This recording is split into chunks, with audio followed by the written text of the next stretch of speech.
Hey folks, Eric, the whatever guy, because whatever with me. Do you folks want to know what it's going to cost to run a medical dispensary in the city of Daphne? You guys stick around, man, and we'll talk about that. As you guys know, my name is Eric. I am the whatever guy, and I usually shoot videos a couple days a week, basically keeping you guys updated in the world Delta 8, Delta 9, Delta 10, hemp cannabis is what's going on around, and obviously this Alabama medical cannabis cartel debacle that we have going on. As you guys know, we have been working on shooting videos for the last couple months on this AMCC debacle that's going on. We've got a lot of lawsuits. A lot of things going on with the AMCC. As a matter of fact, today we have a court hearing. I believe the AMCC is asking the judge to not allow those depositions and allow that evidentiary hearing, and they are threatening to appeal.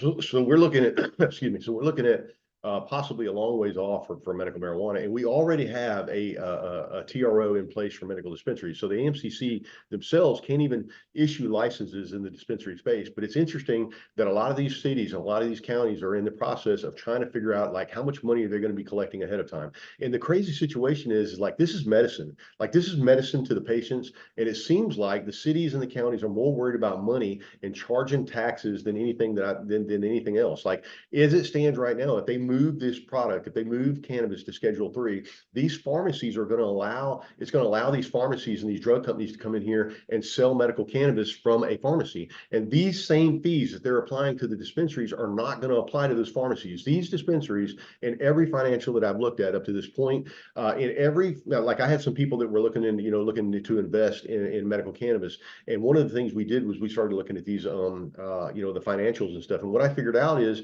through the process is that like not one dispensary, not one business that I looked at was actually making good money. And in all of those businesses, every last one of them were paying more fees and taxes than they were bringing home in profit. And the 9/10 of those were not profitable. Like the majority, 90% of all the financial that I looked at, those companies were not, were not solvent in any way. Like they were in the hole every year, but they still continued to pay those fees and those taxes no matter what. Like those fees and taxes were like here and the profits were like down here. And the state and these cities are getting their hands involved in this in every step of the pile. So we're going to flip over here to an article over here I found over at I believe this is over at Yellowhammer News.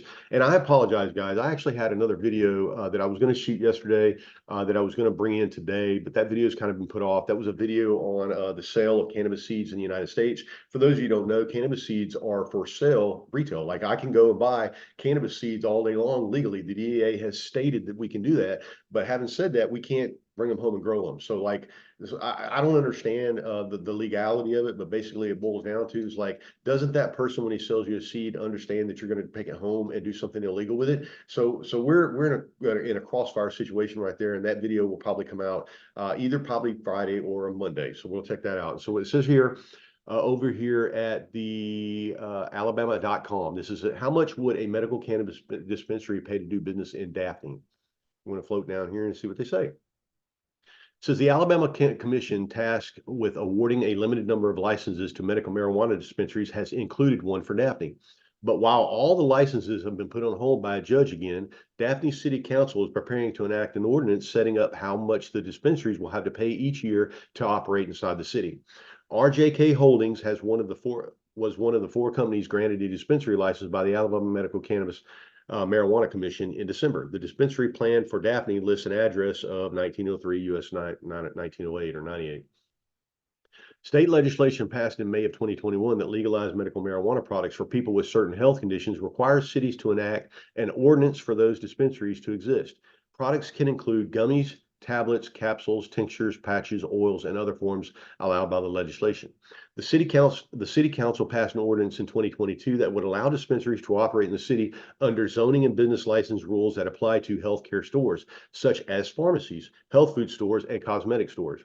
The 2022 ordinance mentions the benefits of having medical marijuana dispensaries within the city limits would bring such as more job opportunities and revenue for the city through licensing fees.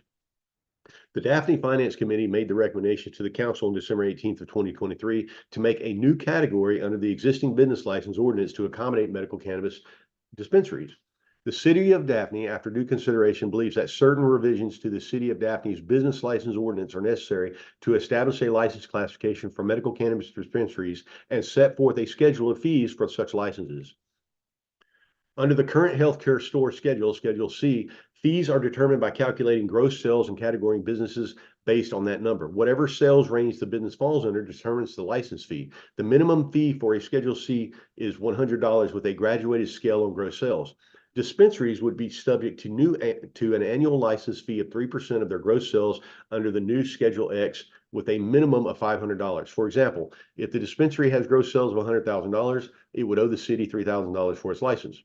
Schedule X would make the licensing fee significantly higher for dispensaries because they are specialized businesses, said Daphne Mayor Robin Lejeune. For instance, a pharmacy may pay a few $100s in fees, but a cannabis dispensary earning the same income would pay thousands. Like, this is all medicine, guys. Like, this is all medicine. And this is basically what I just said a while ago. If they move it to Schedule 3 and these medical pharmacies are allowed to sell medical cannabis, they are going to be in the game at a lot cheaper rate than what these people are right now trying to set up a medical dispensary in Daphne. Like, they could move cannabis to Schedule 3 tomorrow, and every pharmacy in Daphne could be selling medical marijuana. And these people over here from RJK Holdings have had to pay these specialized fees because the city has granted them. This is medicine, folks. Like, get your hands out of the pot. You guys are already trying to add money up to your city coffers before they even got a license issued. Just because they got a license issued at this point doesn't mean that it won't be voided later on. But having said that, like, why can't we just, this is medicine for the people. Like, why can't we charge them the same fees? Why can't we give these medical businesses an opportunity to at least excel and at least be profitable so that they can provide this medical stuff way down the road? Like, as it stands right now, you're trying to put these people out of business before they even ever get started. All right. It says, Lejeune said the city was between putting an additional sales tax on dispensary products or changing the business to a higher fee. We talked to the state and they said it's easier and they prefer for us to go this route than trying to add a special higher tax on it. It is a much higher rate. The business license and revenue because it is a specialized item. And that's the only reason they're going to be able to do all this. Like, they're calling this a specialized item when the whole thing was set up to be medically based from the very beginning. But Daphne nor any other city in Alabama will be getting a dispensary for the time being. Montgomery County Circuit Court Judge James Anderson issued a temporary restraining order last month to stop the Alabama Medical Cannabis Commission from issuing licenses to companies that will dispense medical cannabis. The council is expected to vote on this ordinance in their next meeting on January 15th. Guys, this is a crazy situation, and this is not the only city that this is going on in. This is going on in cities and counties around the state. A lot of these people out there, and so when you think about the convoluted situation that is going on with these licenses, and the fact that RJK Holdings already has a license, and everybody in the city and the county is basically wanting this money that the dispensary is going to bring, that they bring into their thing into their city, they're not going to want those licenses to be voided on the other side. So not only do we have the applicants and the AMCC and the lawyers and everything else going on, we've got all these cities and counties. They've also got their hands in the pot because they want some kind of dispensary or something to come to their area so they can charge them the exorbitant fees and give them an opportunity to fail on the backside, because they're certainly not giving these businesses a leg up and giving them an opportunity to be profitable in any shape, way, or form. All right, folks, whatever, guys, signing off. I hope you guys appreciate the video, and I will talk to you guys tomorrow, man. Love you. See you.